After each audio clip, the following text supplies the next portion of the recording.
दूरी वो मिलना चाहते हो तो बने रहिए, मिलेगा समय। तो कुल मिलाकर अभी परिवर्तन का समय शुरू हुआ है, अब 20 साल भी नहीं हुए हैं, कुदरत का काम बड़ा होता है। अब सोचिए, एक सृष्टि में एक जीव को उतारने में 9 महीने का समय लग जाता है। यानी एक जीव को उतारने में 9 महीने का समय लग जाता है, तो एक युग को उतारने में कितना समय लगेगा? एक युग में कितने जीव आते होंगे? एक युग में कितने जीव संसार में आते होंगे और संसार छोड़कर जाते होंगे? इतने जीवों को एक बार में उतरने के लिए 9 महीने का समय लगता है, तो एक युग को नीचे उतरने में कितना समय तो लगेगा भाई। जब समय लगेगा तो आपको उसका इंतजार भी करना पड़ेगा। 20 साल हो गए, अभी वो गर्भ से बाहर नहीं आया। सत्युग को 1000 वर्ष के लिए आना है, अभी तो वो गर्भ में है, अभी तो पैदा भी नहीं हुआ है। अरे पैदा होगा, जब कुछ करने लायक होगा तब तो संसार की व्यवस्था करेगा, लेकिन उसमें सामर्थ्य कल की नहीं, सत्युग। कल की तो कर्मचारी है, कल की तो एक कर्मचारी है जो व्यवस्था करेगा। यहाँ की व्यवस्था कर्मचारी करते हैं, शासक नहीं करते। उस युग में करेगा आकर के, उस युग की व्यवस्था करेगा, इस युग में नहीं करेगा। अच्छा, उस युग की करेगा। कल की कर्मचारी सतयुग की व्यवस्था में अहम भूमिका निभाएंगे, वो कर्मचारी हैं। अब इसी को लोग बनाए फिर रहे हैं, वो आएंगे, ये आएंगे, वो आएंगे। जो वास्तव में सत्ताधारी है वो कभी यहाँ उतर कर नहीं आता। जो वास्तविक सत्ताधारी है वो इस संसार की व्यवस्था करने क्यों आएगा? किसी न किसी कर्मचारी को भेज देता है। एक शासक होगा और वो उनके लिए कहा है, इन्हीं को महाबली कह दिया। अच्छा, जो उतर कर आएंगे, व्यवस्था करने के लिए आएंगे, इन्हीं को महाबली कह दिया। आप अंतिम सत्ता मत मानिए, ये तो उनके एक कर्मचारी है, 4th क्लास का मामला है। नौकर चाकर मानिए, जाओ वहां मृतलोक में जाओ और वहां की व्यवस्था करो, और इतना काम तुमको करना है। और ये सेवादार हैं, ये आकर जिस व्यवस्था के लिए भेजा जाएगा वो सेवा करेंगे, और सेवा करने के बाद 1000 वर्ष तक व्यवस्था में रहोगे इधर, और उसके बाद सिमटा हो जाएगा। इस व्यवस्था का भी सिमटा हो जाएगा, केवल 1000 वर्ष के लिए। सतयुग लाने के लिए 1000 वर्ष के लिए इतना सिमटाव करना पड़ेगा कि सतयुग को भोगने के लायक ही जीव संसार में बचे।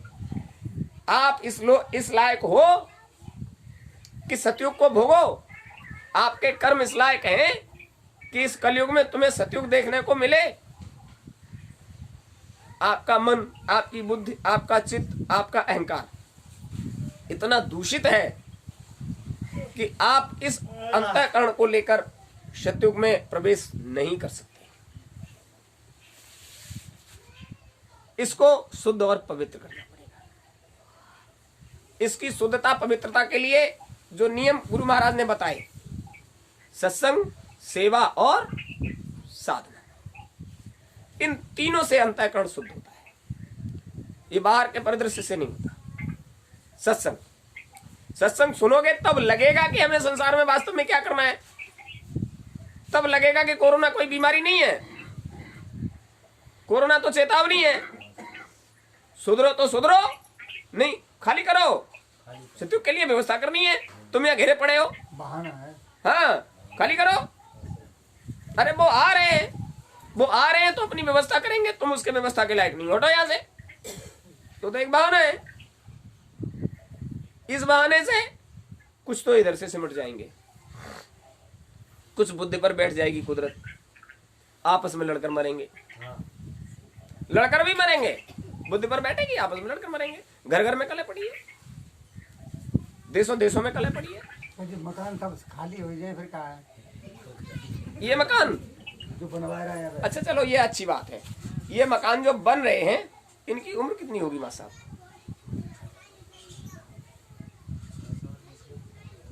कितनी उम्र के लिए हैं वो लोग खस लेंगे जी माँ साहब? अभी वो जलजला आपने सुना ही नहीं। गुरु महाराज कहते थे, गगन चुंबी इमारतें आकाश में गेंद की तरह उछलती हुई दिखाई देंगी। वो तो हो चुका उस समय, अभी कहाँ हुआ है, शुरुआत भी नहीं है। गुरु महाराज कहते थे बंबई की इमारतों में मछलियां तैरेंगी। अभी कहाँ हुआ है? तो सुबह भी तो आया था वो सुनामी जो आया, हाँ। अरे वो तो केवल 100 किलोमीटर के लिए था। भूकंप कहाँ आया है? इतना भयंकर भूकंप कि पृथ्वी कई हिस्सों में बट जाएगी।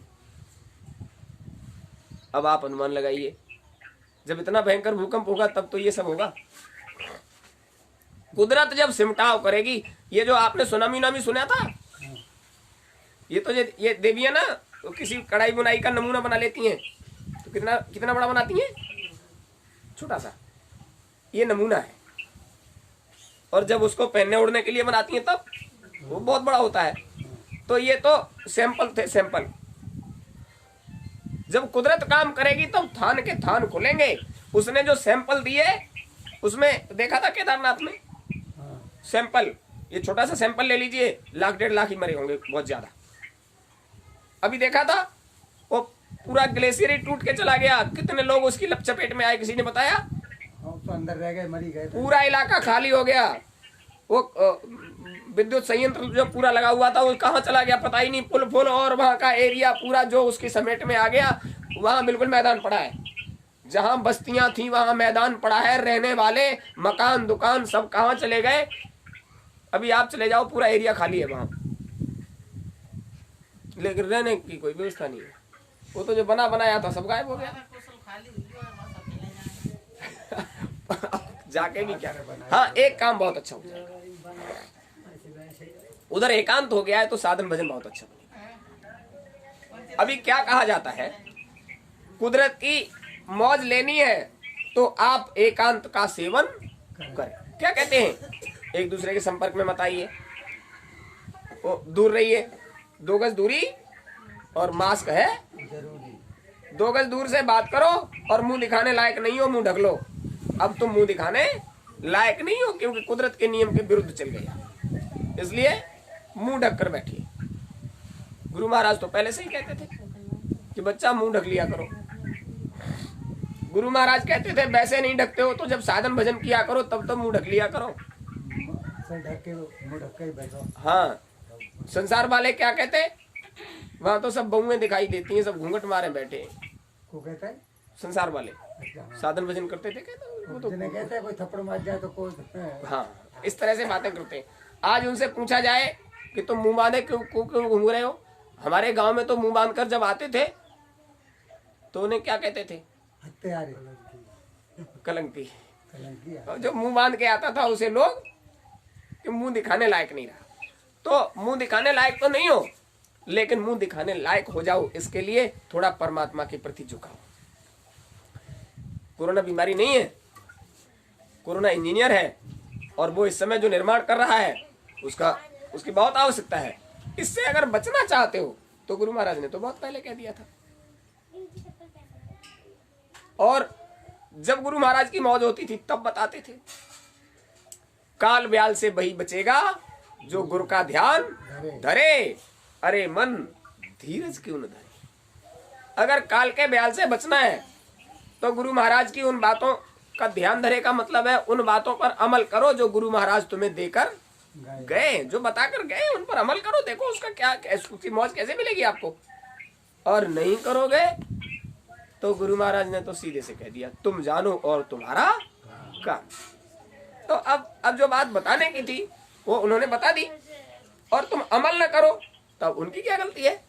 अमल तो तुम्हें करना है। और कोई भी ऐसी बात गुरु महाराज ने नहीं बताई जिस पर तुम अमल नहीं कर सकते। सीधे से कहा, बहुत सरल तरीका। सत्संग खूब सुनो, जहां मिले वहां सुनो।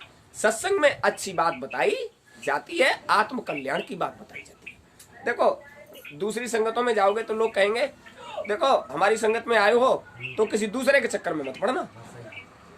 लेकिन गुरु महाराज की संगत में आने पर उन्होंने कभी नहीं कहा कि तुम वहां मत जाना, यहाँ मत जाना। अरे जहां तुमको अच्छी बात मिले वहां जाओ, जहां सच्ची बात मिले, अच्छी के साथ जहां सच्ची बात मिलेगी वहां तुम रस्सों से भी बांधने पर रुकोगे नहीं। अच्छी बात तो सब जगह मिलती है, लेकिन सच्ची बात जब मिलेगी तो तुम रस्सियों से भी नहीं रुकोगे, वहां पहुंचोगे जहां सच्ची बात मिले। पहली चीज, सत्संग सुनोगे तो सच्ची बात मिलेगी। दूसरी चीज, सेवा। गुरु महाराज कहते थे कि संसार में जो कुछ तुमको मिल रहा है प्रारब्ध से मिल रहा है, उसका शुक्राना, धन मिला, तन मिला, जीवन में संसार मिला, जो कुछ मिला उसका शुक्राना तुम तब कर पाओगे जब उसमें से कुछ न कुछ परमार्थ में सो धन धन्य प्रथम गति पाई। जो तुमने कमाया है उसमें से जिस धन को तुमने परमार्थ में खर्च कर दिया, परमार्थ का मतलब है आत्म कल्याण के लिए जहां व्यवस्थाएं होती हैं, वहां तुमने अगर धन खर्च कर दिया तो वहां जीव आत्म कल्याण के लिए आता है। उसको तुम्हारे हाथ का अन्न का दाना मिल गया तो जाने कितने जन्मों का तुम्हारा भटकाव वो गुरु महाराज उस दाने के माध्यम से ही खत्म कर दे। कमाई पर सच्चाई वो चढ़ा रहे। तो ये चीज क्या है, क्यों लिखा गोस्वामी जी महाराज ने सोधन धन प्रथम गति पाई, यानी जिसने परमार्थ में धन अर्जित कर दिया, जिसने परमार्थ में धन लगा दिया, वो प्रथम गति है धन की, और प्रथम गति है धन को लगाने वाले की। धन को लगाने वाले की भी प्रथम गति हो जाएगी और उस धन की भी प्रथम गति हो जाएगी। जिस धन में से निकलकर वो धन आया है वो धन तुम्हारे लिए बरकत करेगा, वो कभी खत्म होने वाला नहीं, क्योंकि तुमने परमार्थ में उसमें से खर्च कर दिया। सेवा तन से, मन से और धन से 3 तरह से होती है। ये जरूरी नहीं है कि हम धन से ही खर्च कर पाए, ये जरूरी नहीं है कि हम तन से ही। अब जब कुछ करने लायक नहीं हो, शरीर इतना शिथिल है कि नहीं कर सकते, तो मन से करो, जो कुछ जुटा सको उससे करो, तन से भी करो, मन से करो, धन से करो। सेवा जैसे भी करोगे मालिक उसका आपको भुगतान करेंगे। क्या कहते थे, एक प्याला काढ़ा भी हम अपने सर पर नहीं रखते। अब गुरु महाराज की तो मौज हो गई, उन्होंने तो जो बताना था उन्होंने कह दिया। मन से सेवा करो, जो भी काम करते हो उसमें आपका अंतःकरण लगना चाहिए। मन में विचार कर लीजिए हम साधन भजन नित्य करेंगे, और आप समझ लीजिए जबरदस्ती बैठे हो तो उसका कोई मतलब नहीं है। साधन भजन का मतलब तब है जब भजन पर बैठे हो तो मन कहता है और कर ले, और होता क्या है 4 से 10 मिनट हुए और छोड़ो। इसका मतलब तुम्हें उसमें चाव नहीं है, और जब तक उसमें चाव नहीं है मतलब प्रेम नहीं, तब तक चाव नहीं है। तो साधन भजन प्रेम से करिए, उसमें चाव बढ़ाइए, आपका काम बन जाएगा। और चाव नहीं है तो आप समझ लीजिए वो करना वरना कुछ नहीं है। तो अंतःकरण से साधन भजन यानी मन से सेवा, मालिक की दया मौज हो जाएगी। समय कभी कोई खराबी नहीं है। गुरु महाराज ने एक मोटी सी बात कह दी है, अच्छों के लिए अच्छा समय और खराब के लिए खराब समय। तो तुम अच्छा करना चाहो तो अच्छे हो जाओ, और खराब करना चाहो तो खराब हो जाओ, वो तो आपके हाथ में है। आप समझ लीजिए अभी चैत का महीना चला गया, बैसाख का महीना आ गया। अब से ठीक 1 महीने 10 दिन के बाद गुरु महाराज का पावन भंडारा। अब तक कुछ भी हुआ है लेकिन आश्रम का कोई काम कभी नहीं हुआ। कितनी कितनी परिस्थितियां आई लेकिन आश्रम की व्यवस्था कभी नहीं रुकी। इस बार थोड़ा महंगाई है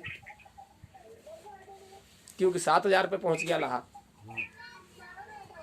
रोक लेते तो रईस हो जाते।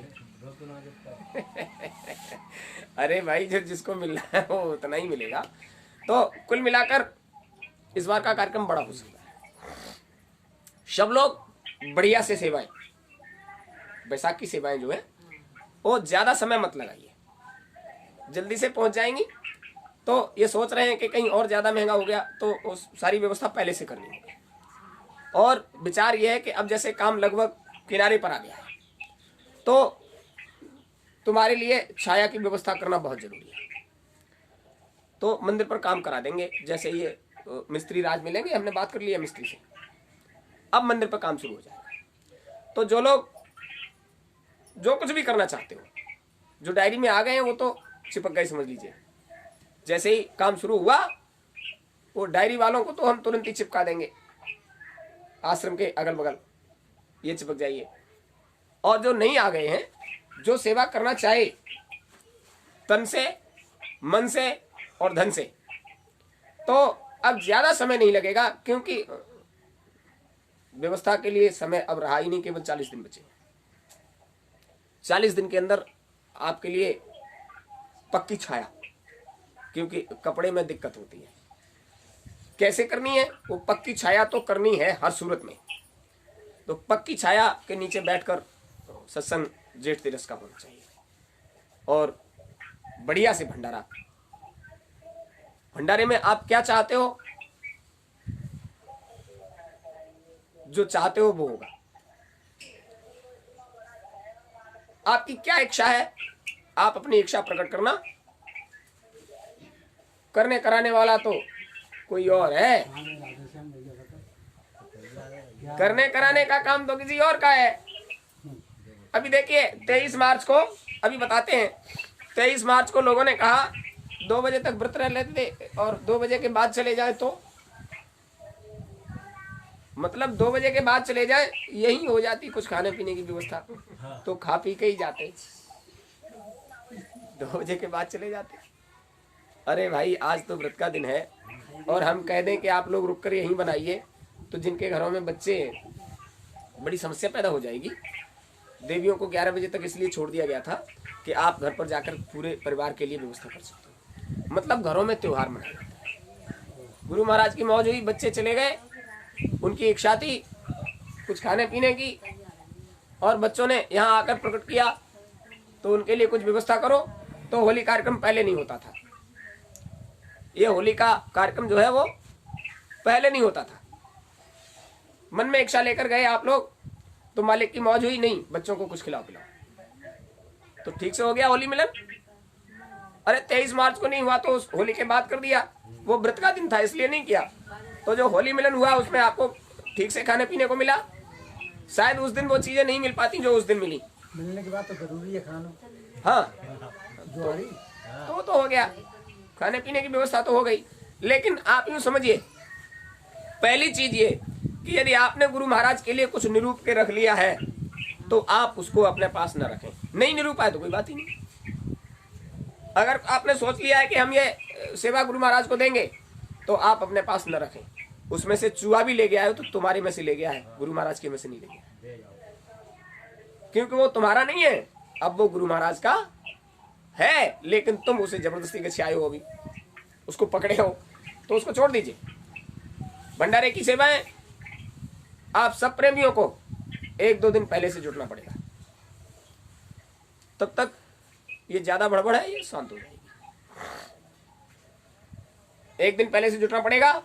भोजन की व्यवस्था रात को बनेगी, क्योंकि गर्मी का मौसम, हवा बिहार की समस्याएं, भोजन की व्यवस्था रात को करोगे। तो अभी से सोच लीजिए, यहाँ जो अभी निर्माण कार्य चलेगा इसमें भी आप लोग समय निकालकर हाथ पांव चलाइए। समय निकालकर जो सेवा कर सकते हो। निर्माण कार्य चलेगा, ये 10 दिन के अंदर, शायद 10-12 दिन में कुछ न कुछ, अभी मिस्त्री को समय नहीं है तो वो आ जाएगा और काम शुरू हो जाएगा। उसके साथ 10 दिन के बाद हो जाए, 10-12 दिन 15 दिन काम चलेगा। तो जो काम चलेगा उसमें भी आप लोग अपना जो सहयोग करना चाहो उसमें सेवा कर सकते हो। हालांकि यहाँ की तो व्यवस्था यही की जाएगी कि मजदूरों के हिसाब से किया जाए, क्योंकि सत्संगी प्रेमी को कितना समय होता है, वो खितौरा और वो नहीं है जहाँ बड़ी बड़ी संगतों को बुला लिया जाए तो काम चलता रहे। तो फिर भी आप जो भी करना चाहो उस काम में अब जल्दी करो, क्योंकि केवल 40 दिन का समय बचा है अब समय का। तो मालिक की मौज है, जो इच्छा करे हो मन माही, गुरु कृपा कछ दुर्लभ नाही। जय गुरुदेव।